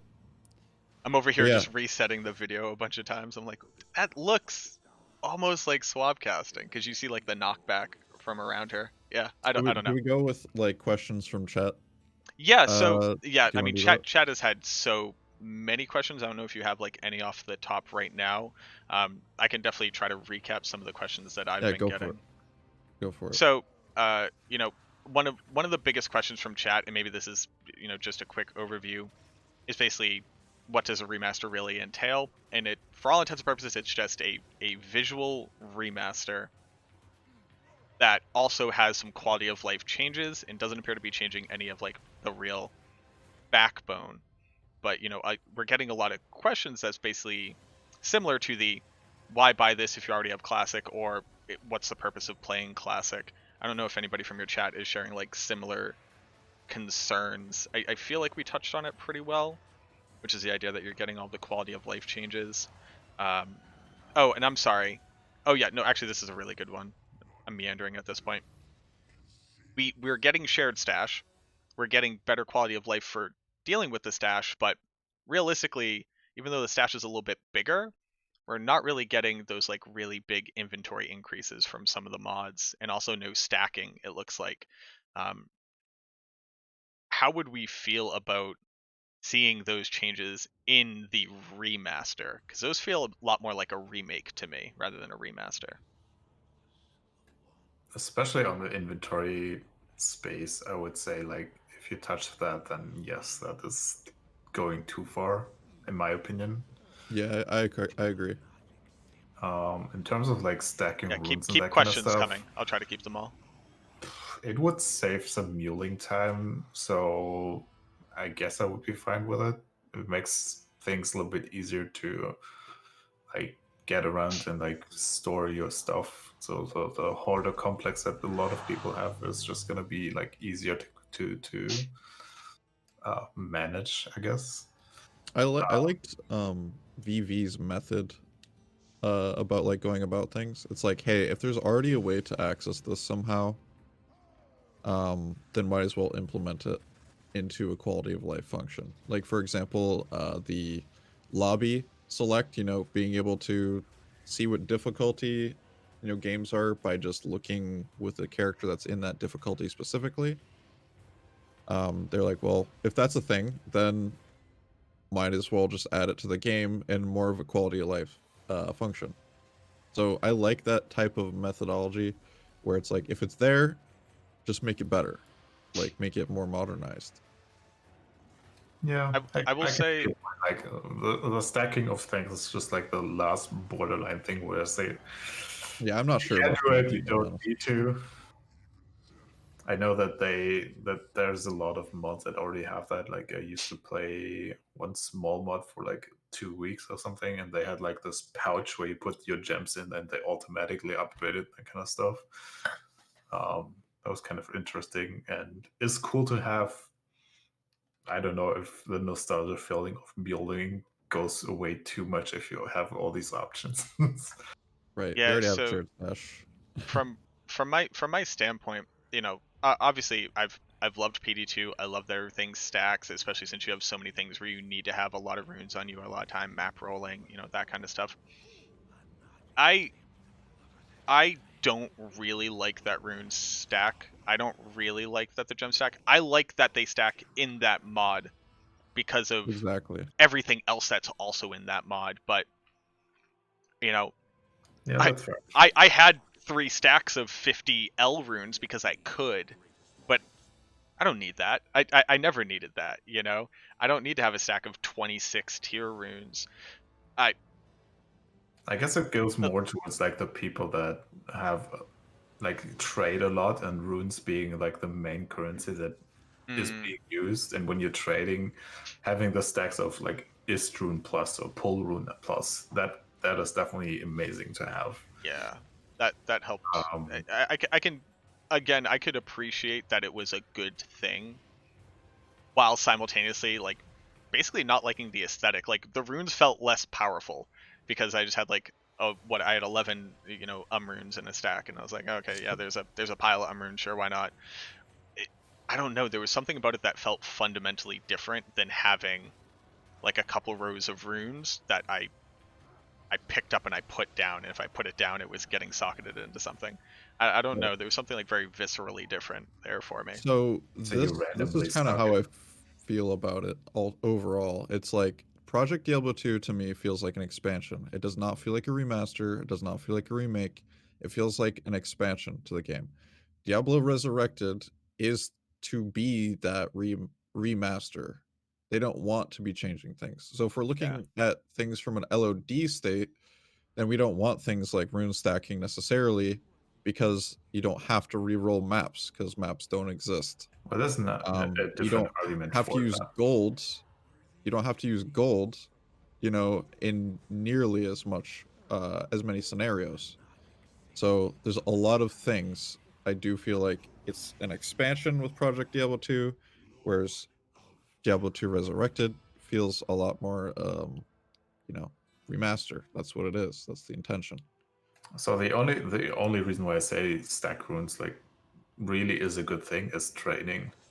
Like when you're trading and you have a trade that's like, I want to have 40 ist runes for this item. Yeah, dude. Or 41 ist runes, you have to like how you do 41 ist runes? You have to version A, you have to like use a different rune that is like valued to ist runes. But if you don't have it, like what do? You can't Right. trade with a person like without being scammed. So that's the like biggest point. So like stacked runes is really cool for trading specifically. Otherwise, I agree. It does change like some aspects, like the visual aspect of having a stash full of ist runes is obviously really cool. Yeah. It's like even with Pluggy, in vanilla, I liked having my big page full of my 14 Ral runes in a row, followed by my 14 Ort runes. But yeah, I think BT really hit it on the head there. It's like we're talking about a remaster. We want people to experience the game remastered. Other things are definitely cool in their own ecosystems. Like ED2 is an expansion, right? This is the game with this stuff added specifically. So not everything translates back over to a remaster. Okay, then my question, like, just to like put the point in here, then, like stack runes, okay, I can agree, it's different. The stats screen, we don't have that in vanilla. How do you argue for that? Yeah, Like, I mean, calculate. Hold on, like easily, calculating your MF, your FCR, your hit recovery. That is also part of the old game. Like you don't have these stats unless you play the mods for it, or you have like the stat screen yeah. tool. So they had that in vanilla though with they should have had it. map They just packs. didn't. No, they had it with map packs. That is a thing, and it was very, very common back in the day. So yeah, but we're talking about a hack again. it Map is, pack is a hack. but dude, shared stash is a hack. Do you know what I mean? Like it's all. I think it's modern. Okay, here, the argument about shared stash is like if you lose your items while kneeling, that obviously feels terrible. So yeah, there's like different arguments for different like add-ins for remaster. I think it really comes down to shared stash makes sense. It reduces server load as well because you don't drop your items and that kind of stuff. Then like the stat screen obviously is a real cool feature for those people that don't want to calculate. But like I'm a person that, I need to get 100 attack speed. How do I get 100 attack speed on my gear? I want to calculate that because like I'm used to that. Will it feel different? Maybe. I like it. I've played Pluggy. I definitely like it. I've like played with map hack in the past. Like, I like it. Oh, one of those guys. So next question, because I think we could yell at each other forever. Cosmetics. How are we gonna stay away from microtransactions in the remaster, knowing that we're getting a new BattleNet for it? Like, they're gonna do something, right? There's no way they stay away from that for too long. I don't want it, but I was kind of trying to get your feel. Like, is that a legitimate concern, and do you think it could be implemented in a cool way? I don't think it's gonna be an issue at all. Like looking at Warcraft 3 and StarCraft Brood War, I don't think there's cosmetic and microtransactions in there. I'm not 100% sure, but I'm fairly certain that there aren't. The only cool feature that I could see is like skin transfers. That would be a really cool feature, but making that a microtransactions for that alone seems a bit crazy. Well, it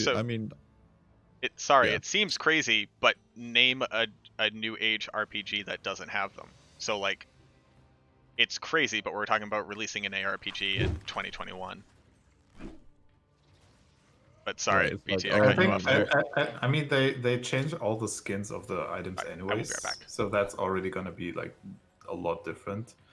I think skin transfer is like the only thing that I feel like fits into Diablo 2. They have that in Diablo 3, and it's not a pay to win or pay to. It's not an MTX. It's not a microtransaction. Like you don't have to pay for that thing. If they did, I don't really care that much, honestly. Like, yeah, your character. I don't want it to be like PoE, to be honest, where it's like you go into town and you can't even see anything because there's so many MTX. Like, I don't want it to be like that, but I don't really care if they want to raise money in a way that works to support a game. You know what I mean? Like, so Yeah, I think the biggest thing for me is like most of the times I choose an item base for a rune word for its style, not for its actual stats, right? So like I'm not min-maxing around the stats that I actually would care about, but I'm min-maxing about like how is this visually pleasing. My best yeah, example that's fair. for that is like I would love to build a Enigma or whatever in a Dusk Shroud on an Amazon because that's the lightest armor I can get. But visually, I want to have a wired fleece. Like, Right. Yeah, I see so what you're saying. in The that case, transfer could like be cool. skin transfer is a cool thing. Apart from that, I would not agree on like Right. any microtransactions. Yeah, for me, it's like, chainmail on a paladin, but you would rather use an Archon plate or something. Yeah, Thank you very So, much. So somebody brought up a good point. There's nothing indicating whether or not like they're even vaguely looking at this. But we're talking about D2 Remastered. I know how much I love missing picking up the serpent skin when we kill Bale on one of the various times when you're doing Bale runs. What about the idea of personal loot in Diablo 2 on BattleNet? Like, would that be a good move? Is that something that people would want? Because it's probably, I think you could argue it's probably one of the best decisions in the genre right now. Is like you don't get nothing even though you did something. But that's I part of think, D2. Like that's yeah, my D2 experience. I think it's good if it's an opt-in for the game that you join in. Like, say, like, there's a password to the game. Say there's another section. This game specifically is, you know, shared loot or individual loot. If there's some option like that, then I can see it implemented. But across the board, absolutely no. Like you need that. The part of D2 is like, stealing from your friends Yeah, and clicking faster than your friend and pissing them off. and You know getting what I mean? griefed Like and having better internet and exactly. having teleported to the right spot to pick up that burr Yep. rune in chaos. It's like that's so intrinsic to the experience to me. I don't like to be the kind of like close the door behind me kind of person or you gotta suffer because I did.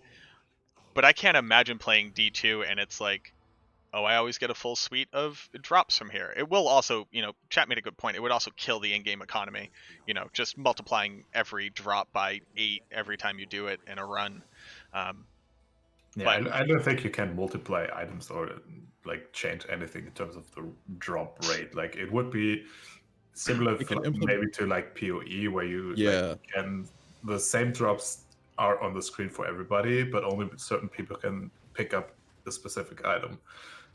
That's I don't like the idea of that in general, but I think that also puts um it puts a community into like the splits situation. Like some people would want that because they hate picking or hate like picket players, and some people just like I want to see the item on the ground for 5 minutes before I pick it up. It's like look, I don't we were all in the 99 grind with you, Teo. I can pretty much assume your answer right off the bat. You are the fastest picker I've ever seen.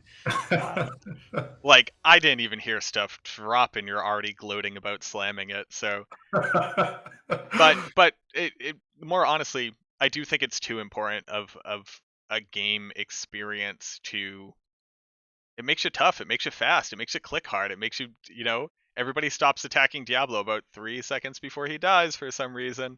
Uh, I think it's so important to the experience. I wouldn't want them to change something like that. Oh god, I had I two guess great concepts. a big Go thing ahead. is also like for new players that know Diablo 3 loot system or PoE loot system, it might be that they don't like the way it is, and that this might like discourage people from like actually playing through to the end game, like when they're not getting the stuff that they want from a drop. Could be like, as I said, like the split communities thing where like some people want that split loot and some don't. I personally would hate to have that, to be honest.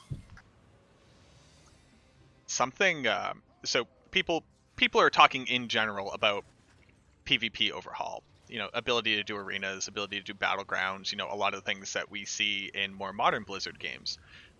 Here's a question for you all.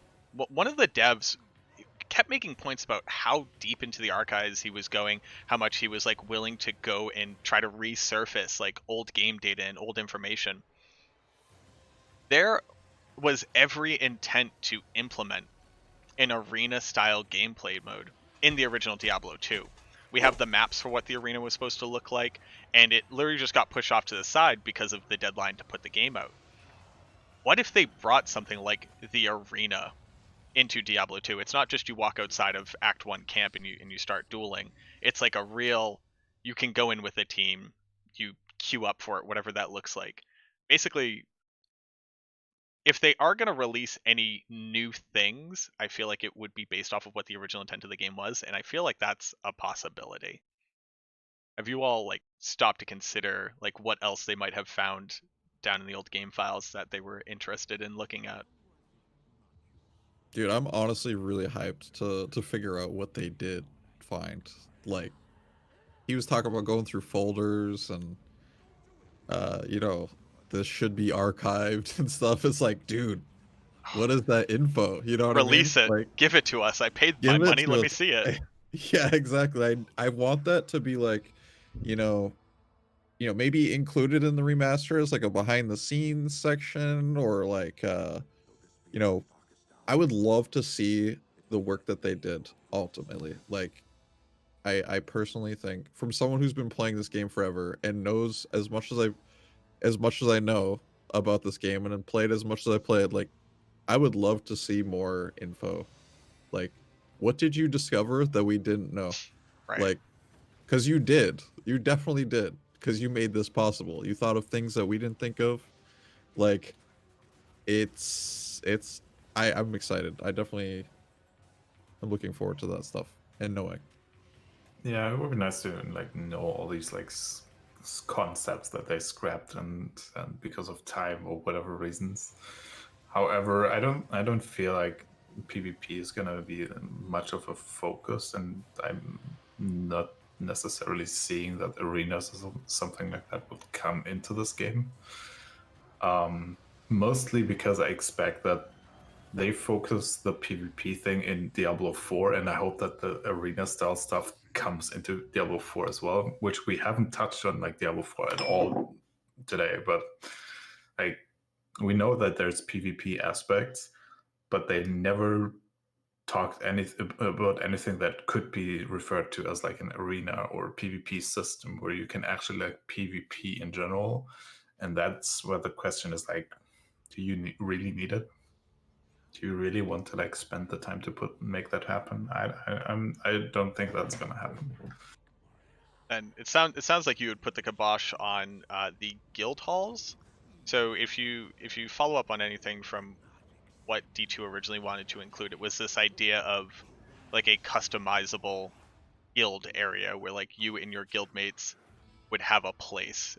They don't go into detail about exactly what was supposed to be included, but that's another thing where like you know they have to have like the written plan of like what the idea for implementation was. Um, I just love the idea of them bringing out everything that was supposed to be in D2 and having that be available. And if it's not available in the game, Blizzard, you can go ahead and take this idea. You're welcome. TM.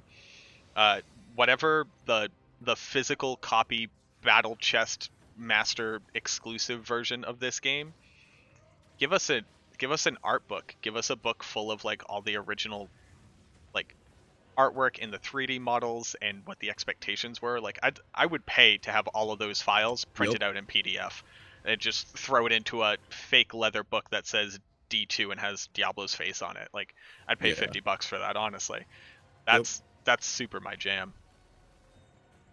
Yeah, I agree. Like that would be cool. As I said, like if we were talking Diablo 2 remaster, I don't think implementing these things makes sense at that point. Yeah.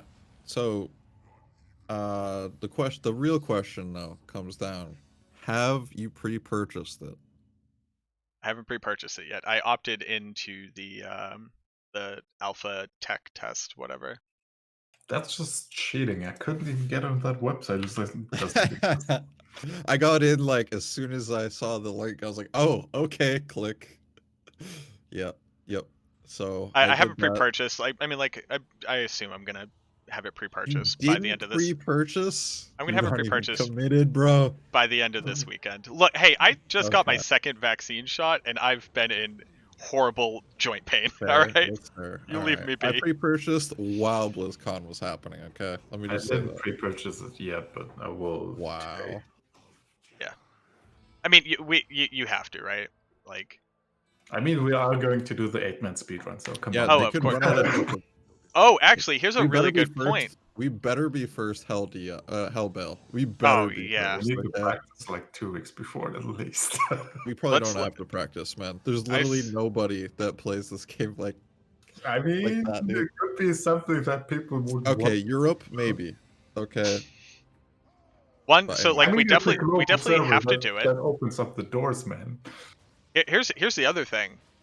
We can't complain about like lag and getting like weird. Well, hopefully we can't complain about weird lag and getting like weird server down and stuff. Just because we're talking about real technology and not running the D2 servers on a toaster oven. When are we doing the hardcore 8-person speed run? Because that was just never an option on original BattleNet. But it might be. I mean, I've tried them before actually. Not with teleport Zorg as an option. Yeah, exactly. It's basically if you know the speedrun for hardcore sorceress, it's like that, but imagine with ping. Yeah. I'm just saying. I'm willing to try it. Yeah. So I mean, we gotta be. Are we doing 99 push? That's the question. First 99 push BattleNet. Dude, I know you've experienced the PD2, but imagine everything that you experienced was only 98. That's basically what it actually is. Oh Okay? yeah, no, I know, I know. You're like I have halfway, I have okay? no context, but like, come on, level 99 first on the first season of the remaster release. I can't, dude. I did it. I did it already, and oh my goodness. But hold on, you did it with like relying on bots to do bell runs and that kind of stuff. So it's gonna be a lot different. There could be a lot of people. If we boost one person to 99, I'm down. I don't have to be the person. But if we boost one person to 99, I'm down. Depending on when it hits, I because that's the only way you're gonna hit 99 in regular D2, man. Like, Yeah, you yeah, can't share doing all the cannot coordinating share you were XP. doing. Yeah, like Yeah. getting Diablo set up, getting Bale set up. Basically, when you're dying, you're losing so much progress on 98. That's like the worst part about it. I'm just saying, people are going to be looking to us to be trying that. So I think we need to get our heads in the game and get prepared. I don't care who sits on 99 first, but we got to have our names on it. I think I think I'm gonna have like 1 week of vacation or something when it hits, but I don't see. You going, Macro? You going? Let's go. I've done it. I've already had my 99 glory. Okay? Let's go. Not even a question. I'll be the first 99. Let's kill it. Let's mess it up. God. I'm not doing anything other than playing this video game and waiting for it. That's my schedule. Hold on, let me check the schedule. Yep, waiting for this game, then playing it. All right. But that's my schedule. That's everything. That's everything I wanted to touch on. I think we grabbed a lot of good questions from chat. You made a reference to D4. Honestly, I wasn't expecting to touch on D4. I'm happy to do that. I didn't take as much of a deep dive into D4 or any of the follow-up stuff. But if we wanted to touch on that, I would need either you or BT to kind of take the lead on it. I did I call the don't rogue. really. I called I the think that, rogue the moment the Yeah, you animation did. You started. did. I was like, oh, of I course it's mean, the yeah. rogue. I wasn't sure like how it's gonna be called, like rogue, hunter, whatever. But yeah, ranger. Like Diablo 1 was ranger, right? Not rogue. It was Rogue. No, I'm pretty Diablo sure. 1 Rogue? was rogue, Okay, yeah. never mind. Yeah, I'm pretty sure. They said old class. I was like, oh, okay, for Rogue. There's 3 Yeah, options. that was Like, the only option left after we already had the yeah, barbarian and the sorceress. you already So. have the Barb and the Sark. Like, it's a dead giveaway. So, God, that cinematic was oh so my god, good. I need more. I want movies. Okay, is that too selfish? Like, So, holy smokes. so So just good. Movies like touching Warcraft movies. dude, the Warcraft movie was garbage. Like, I'm sorry, Blizzard. Like, World of Warcraft graphics don't translate really well to cartoon, silly, putty armor. But that's just my hot take. Back to D2 for a hot second. We're getting remastered cinematics, 28 minutes Oh of yeah, dude. new age Blizzard technology, like Tal Rasha, Bale, Mephisto. Like, I can't even imagine what I'm they're gonna getting look like. chills, man. I'm getting chills. Seeing Tal Rasha strapped to this stone and like lashing out. Watching Diablo not be a potato run across the bridge and Oh tackle my gosh, Tyrael off the side. Dude, the Dark Wanderer, when he's like getting his Dark horns. Wanderer, Oh yes. my god, yes, The dude. animation, like I want that Diablo 1 cinematic where this guy just Oh puts yeah. some soul into his head. I would, yeah, that would be Oh my god, yes. sensational. I know I'm gonna be doing like a slow lore play when the game comes out because I don't even want to look at chat. I just want to hear it all and watch it all and just Just enjoy eat it. it up. Yep. Yep. I mean, when the game comes out, we have to like literally do the speedrun. Come on, man. Yeah. Oh yeah. Oh yeah. You Yeah. have Yeah. to do Yeah. the Yeah. speedrun. You have to hit 99. If you're doing it, you got to do it fast. Okay. Yeah. There's While a lot I'm of on my people you're competing against. Like Preparian and like these guys are going to do it 100%. Oh yeah. I mean when I'm on my dinner/sleep break because I assume we're gonna be going hard. I'll be watching the cinematics then with my sad microwave burrito or whatever I managed to scrape together. Exactly, dude. I have to hire like somebody to cook for me that through like the first month. Like I don't have time to cook. I don't have time. I'm playing Diablo 2. You I don't don't have time. understand. I need to hire somebody to sleep for me. Okay. Have you, have you heard of prep food? You can like prepare your food and just microwave it. Yeah, I could do that. They're like 3 weeks or I'm something. aware. I'm just memeing, dude. I'm just memeing. It's yeah, I think that's everything unless your chat or my chat has like any other like really pressing questions that we could answer. Let me just scroll real quick. Yeah, go ahead and scroll. Teo, why don't you go ahead and scroll through my chat? Ah, you lazy person. Look, you're a mod in my channel for a reason, but I don't know what to tell you. Although I am a Are mod in they gonna BT's fix channel. ladder rune words in single player? So this is Ladder something. rumored single player. This is something that I feel like is gonna 100% be in single player because it's offline mode, right? They're releasing it in LOD, so I believe there's no like it's offline and it's online, right? From what I've seen, Thanks, looking Phantom. at the menu and from what they said, I think that that's gonna be a thing. I think ladder rune words and ladder recipes are gonna be, um, on single player. I think that's something we have to like wait and see because we don't necessarily know. Because I like, think it's gonna be. That's my suspicion. if they say Opinion, like it's not confirmed. like it's not confirmed. That's my point. Like Yeah, yeah. they said it's gonna be the same engine, and when it's the same engine in the underneath, then you're saying that single player doesn't have these things. Yeah. Right. Yeah, I'm not sure. Yeah, I guess you're right. It could be both ways. Oh, that's a very question about like hardcore and shout stash. yeah, so my understanding is like hardcore characters will be partitioned off just like they normally would. So Yeah, but how? What happens with the items in the shared stash? Is it like plugging between Oh, the that shared is a stash, great or does question. the shared stash actually die with you? Like, That's a great question. I would assume that the shared stash stays, just because it does so in PUD2 and that kind of stuff. Oh, in Pluggy, but The shared stash stays for what was there as a question? So for hardcore characters, when you die, what happens with the shared Oh yeah. stash? well, It's The what's just a the answer buff for hardcore, yeah, dude. the answer has to be either shared stash isn't going to exist for hardcore, which I don't believe they would do, or it stays in the shared stash. So like, yeah, you are incentivized to have less in your shared stash and to basically have nothing in your regular stash on hardcore. I yeah. can't see how they would implement it any other way. I mean, the only last option, like one more option, would be that you lose what you have in the shared stash while you kept playing another character, to incentivize you to take out the stuff out of the shared stuff again. Oh, I'm yep. not sure if you want to do that, because that seems Yeah, weird. I don't know, man. Like ultimately, think about it like in hardcore in the first place, right? If you find anything good in hardcore, if you're a veteran at Diablo, like you're just gonna mule it as soon as you get an opportunity.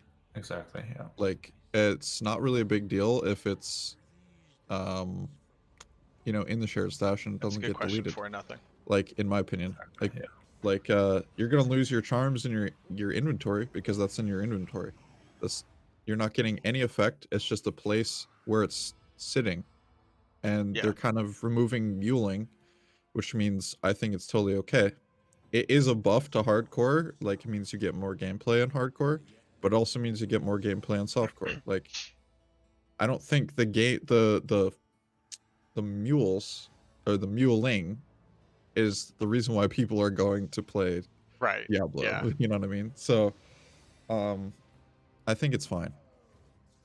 Somebody brought up a really good point, which is declone, right? How are they going to implement declone if the idea is that there aren't people mass duping SOJs, right? And then Ubers, my expectation is that both of them would be in there, and declone might be an event as opposed to a triggered event. But that is a really good question. Like, if we're not having people mass duping SOJs, how are we getting declone? It's kind of the same way like as before. I feel like because they fixed that stuff in like the most recent patch, whatever that was, 1.14D. But like um, there's some like server side patch, whatever. They made it so that you can't sell non-ladder SOJs onto the ladder, and make that count. So I think that whole system is going to probably remain the same way, where it's like the community gets together, and in the way that worked on vanilla, it was the JSP community gets together and says this date and this time we're gonna sell SOJs. Who's in? You know what I mean? Like Yeah. I think I guess that's the it's way it's gonna gonna be. be. It's gonna be harder. You're not gonna get week one Annies. I think You it's know, actually gonna be potentially even gonna be easier, because if you have global servers, that's a good how point. it used to how it used to work is like if you sell on an SOJ on one specific IP address, that is the IP address on which the counter gets up. But there were hundreds of servers, Yeah. so you had Yep. hundreds of IP addresses. If that Eclone if that hunting, man. if exactly declare hunting, and if you change that to like a global server and you have only one counter, you will have that more often on that Yeah, server. you'll be popping though. I'm not sure. Like, I hate that. I hate and like that. It's the fact that it's an SOJ that you have to sell for it, but it's tough, man. The question Yeah, is dude. like, if there's like 100,000 people on the server right now opening games and killing declone, then you have like this massive Oh, game dude. like 2 times the season and everybody's set. Like, Yeah, like imagine the price of Annie. Like it's gonna be Yeah. free. It's gonna be free. it's either Unless gonna it's be super perfect. expensive because nobody wants to sell their SOJs, or it's gonna be free. Yeah. Depending on how they do it, and then, you know, we'll see. We'll see. God, I'm so excited. Yeah, dude, me too. Ah, It's it's gonna be just good. The more like I, you know, am capturing what's actually happening, and like you can't possibly, when they announced it, you can't possibly be ready. Like no matter what, like all the rumors, even like you can't possibly be ready. Like as time goes on, I'm just more hyped. I'm like, this is actually happening. Like we have Yeah. this, and it's official. It's not just a rumor. Like Blizzard went and announced it. Okay, that's legit. Not a dream. And yeah, I'm hyped, man. Yeah, that is like the weirdest part. It's like, okay, now we're gonna have a date. Although we don't have an exact date yet, right? No. But like we're gonna have a date, and then I'm gonna install this game, and then I'm gonna play it, and we can just like finally have it. We can just finally know exactly what the outcome was. Dude, I'm positive this assassin is swap casting in this. Oh my god, dude, he's still on about it. I want you all to see it.